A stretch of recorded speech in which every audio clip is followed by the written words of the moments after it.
Assalamualaikum warahmatullahi wabarakatuh. Perkenalkan, nama saya Ilham Berikal Maulana. Saya dari kelas D2 PGMI semester 4. Di sini saya akan menjelaskan tentang pemahaman psikologi pendidikan dari kelompok 1. Yang pertama, definisi psikologi. Psikologi ini berasal dari bahasa Yunani, yaitu psikologi, yang merupakan gabungan dari kata psyche dan logos, di mana psyche ini artinya adalah jiwa dan logos adalah ilmu. Berarti bisa diartikan bahwa psikologi ini adalah ilmu yang mempelajari tentang jiwa atau ilmu jiwa.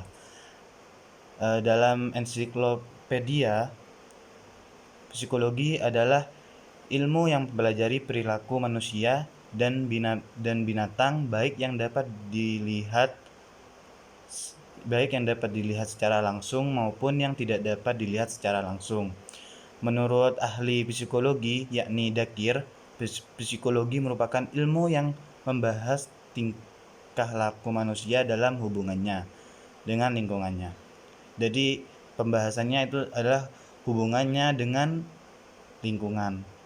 Jadi dari yang tadi saya jelaskan dapat kita simpulkan bahwa psikologi adalah ilmu pengetahuan yang mempelajari tingkah laku manusia baik sebagai individu maupun dalam hubungan dengan lingkungannya atau kelompok. Objek psikologi di sini sangat luas ya. Dari objek-objek psikologi itu ada pengelompokan, yakni dibagi menjadi 5 kelompok. Yang pertama, psikologi perkembangan, lalu psikologi pendidikan, psikologi sosial, psikologi industri, dan psikologi klinis. Tadi sudah dengan saya jelaskan psikologi, sekarang saya akan jelaskan tentang definisi pendidikan. Tentunya kita sebagai mahasiswa sudah tidak asing lagi ya dengan kata pendidikan. Pendidikan ini berasal dari kata didik, mendidik, yang berarti memelihara atau membentuk latihan. Secara istilah, pendidikan adalah suatu usaha yang dilakukan secara sadar dan sengaja untuk mengubah tingkah laku manusia, baik secara individu maupun kelompok, untuk mendewasakan manusia melalui upaya pengajaran dan pelatihan. Juga ada pengertian pendidikan seperti ini. Banyak sekali digunakan oleh mahasiswa itu definisi pendidikan seperti memanusiakan manusia. Lanjut, yang selanjutnya tadi saya menjelaskan tentang definisi pendidikan. Sekarang saya akan menjelaskan tentang definisi psikologi pendidikan.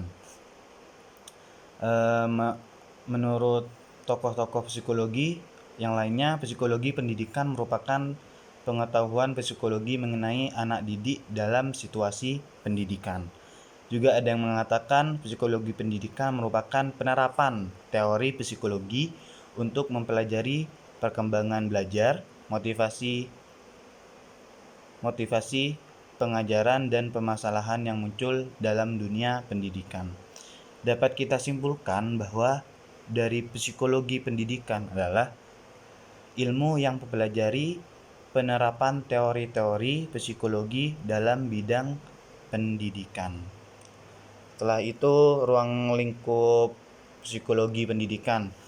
Objek yang dibahas dalam psikologi pendidikan adalah tingkah laku siswa yang berkaitan dengan proses belajar dan tingkah laku guru yang berkaitan dengan proses pembelajaran, sehingga objek utama yang dibahas dalam psikologi pendidikan adalah masalah belajar dari pembelajaran. Setelah itu, sumbangan. Dan di sini sumbangan psikologi pendidikan sangat banyak sekali ya. Ada 11 sumbangan. Yang pertama, tiap tingkat perkembangan berbeda karakteristiknya. Jadi kita dengan psikologi pendidikan kita bisa mengatur apabila seorang guru sudah memahami bahwa pada setiap tingkat perkembangan karakteristik anak itu berbeda, maka guru bisa menyesuaikan itu dengan pemahamannya dirinya sesuai dengan karakteristik per anak didiknya. Kan tidak mungkin karakteristik anak didik itu sama semua, kan tidak mungkin.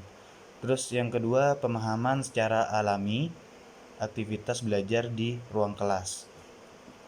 Nah, ini psikologi pendidikan memberikan bekal kepada guru mengenai proses pembelajaran secara umum di ruang kelas dan mengembangkan teori yang lebih luas lagi di ruang kelas.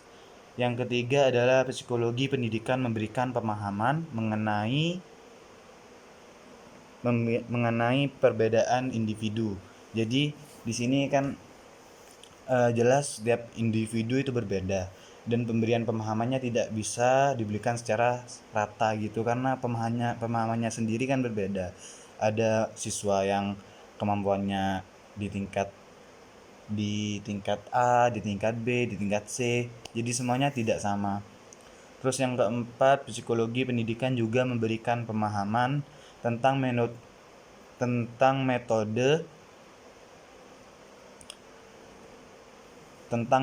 mengajar yang efektif.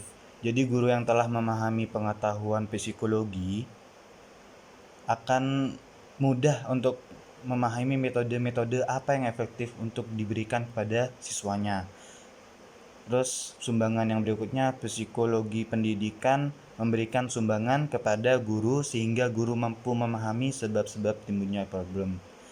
Nah, jadi di sini guru mampu memahami karakteristik setiap siswanya sehingga guru bisa tahu, oh ada problem semisal siswanya malas, guru bisa mengerti dan bisa mengatasi problem tersebut.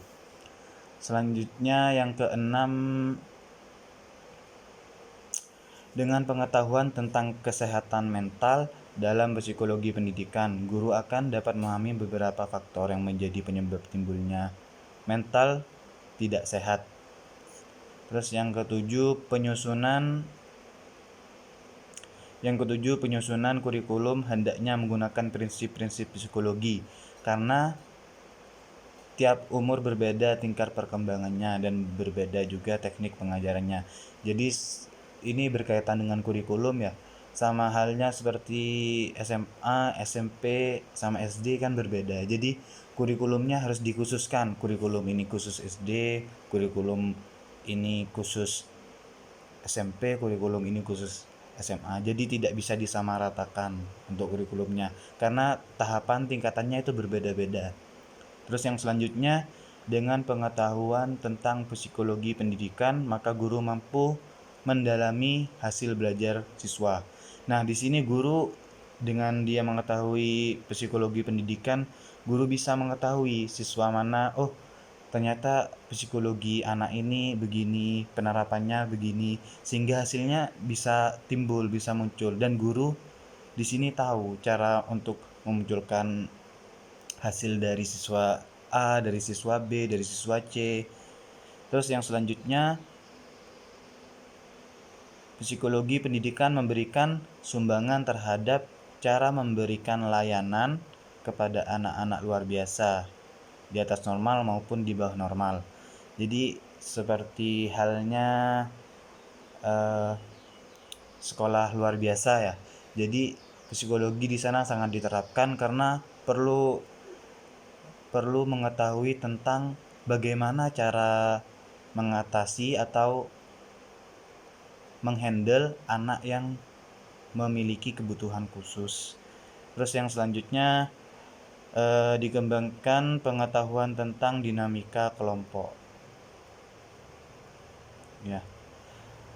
Selain sumbangan di atas, psikologi pendidikan juga memberikan sumbangan terhadap praktik pendidikannya itu sendiri. Seperti yang pertama, problem disiplin.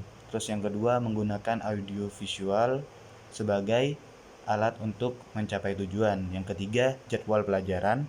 Dan yang keempat, administrasi sekolah dan kelas. Nah, selesai. Dari penjelasan tadi saya menjelaskan tentang psikologi pendidikan. Di sini saya mengambil satu permasalahan, semisal siswa yang lambat dalam belajar. Jadi lola ya, bisa dikatakan lola. Pertama, penyebab dari masalah yang tadi, siswa yang lambat dalam belajar. Yang pertama, ketidakpedulian dari orang tua. Jadi di sini orang tuanya itu kurang memperdulikan anaknya, ya pokoknya kamu sekolah wis gitu. Tidak pernah menanyakan gimana sekolahnya, ada tugas apa enggak, gimana nilainya. Jadi siswa maksud di sini, jadi orang tua merasa bodoh amat lah, yang penting anaknya itu sekolah, pagi berangkat dikasih uang jajan, sore pulang, udah gitu aja. Jadi tidak ada perhatian yang lebih lah dari orang tuanya. Yang kedua, metode mengajar guru. Banyak sekali siswa yang bisa dibilang kurang dalam pendidikannya, karena proses pengajaran gurunya itu kurang bisa diandalkan juga. Semisal dulu saya waktu SMA sering ada guru yang cuma masuk, terus tulis di papan, setelah tulis di papan, yang nulis di papan itu sekretaris kelas, terus setelah itu gurunya keluar rokokan, habis itu jam pelajaran mau habis masuk lagi, nutup assalamualaikum, keluar lagi. Banyak guru yang seperti itu. Nah, gunanya sekarang kita kan sebagai calon guru, sudah tidak dipungkiri kalau guru sangat banyak yang seperti itu. Jadi kita perlu istilahnya membasmi lah terhadap permasalahan guru yang seperti itu. Yang keempat, yang ketiga, keturunan. Ya mungkin bisa dikaitkan juga ya. Mungkin ada yang dari keturunan seniman, mungkin ada yang keturunan matematika, karena saya pikir bisa berpengaruh juga dari faktor keturunan ini. Soalnya kan kadang, oh si A ini kok pintar matematika ya, oh ternyata ibunya juga pintar matematika. Tapi juga tidak bisa dijadikan pokok utama penyebabnya juga sih. Jelas ya, kalau keturunan mungkin bisa berkaitan lah. Juga yang terakhir, memiliki IQ rendah. Dan dari ciri-ciri siswa yang lambat dalam belajar ini, memiliki ingatan yang lemah. Jadi dia istilahnya susah mengingat, mungkin susah memahami, gampang lupa, terus lamban dalam proses berpikir, emosi kurang stabil. Jadi banyak ya siswa yang emosinya kurang stabil itu. Ya kebanyakan anak nakal yang susah mengontrol emosinya itu seperti itu siswa. Ya bisa dibilang agak lambat lah dalam pembelajarannya.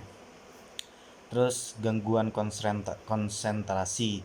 Banyak juga siswa yang mungkin karena tidak sarapan pagi, jadi konsentrasinya agak menurun pas sekolah. Banyak penyebabnya untuk mengganggu konsentrasi ini. Terus yang selanjutnya, kesusahan mengatur waktu. Jadi siswa sebenarnya bukan susah ya, kalau masih kayak SMA SMP itu kan kegiatannya tidak begitu banyak. Yuk, dalam lingkup yang besar kegiatannya sedikit lah gitu. Berbeda dengan yang membantu orang tuanya, berbeda. Mungkin lebih ke faktor kemalasan lah gitu. Terus yang selanjutnya ini problem. Nah, solusi. Di sini solusi yang pertama, motivasi dari orang tua. Motivasi dari orang tua. Di sini orang tua memotivasi anaknya agar anaknya bisa, anggapannya lah, memberikan perhatian lebih, ini deh, belajar, didampingi dalam belajar, atau diberikan stimulus respon seperti, coba kamu harus belajar yang giat, nanti kalau nilainya bagus, kamu ibu belikan ini atau ayah belikan ini gitu. Terus yang kedua, solusinya